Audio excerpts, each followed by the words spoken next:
থেমে যেও না, থামা যাবে না।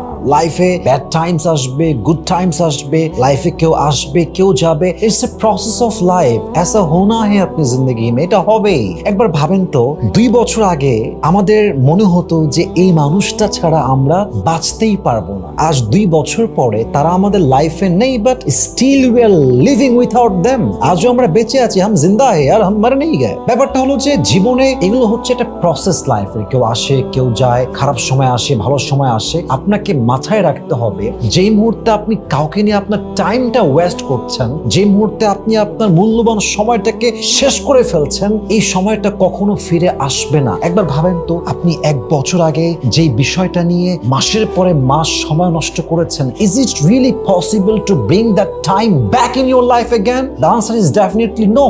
ওই সময়টা আর ফিরে আসবে না। কিন্তু আপনি যদি সেই সময় কাজ করতেন, স্বপ্নের জন্য কাজ করতেন, আজকে আপনার লেভেল যে 50-এ আছে এটা 50-এ থাকতো না, 90 পার করে ফেলতো। So that is the matter of fact. আমার লাইফে যত বড় আঘাত পাবো আমি তত বেশি কাজ করব, যত বেশি কষ্ট, স্বপ্নের জন্য আমি তত সামনে এগিয়ে যাব। যদি আপনি এই পাওয়ারটা নিজের ভিতরে বিল্ড আপ করতে পারেন, পৃথিবীতে এমন কোনো শক্তি নেই যা আপনাকে হারিয়ে দিবে ইনশাআল্লাহ।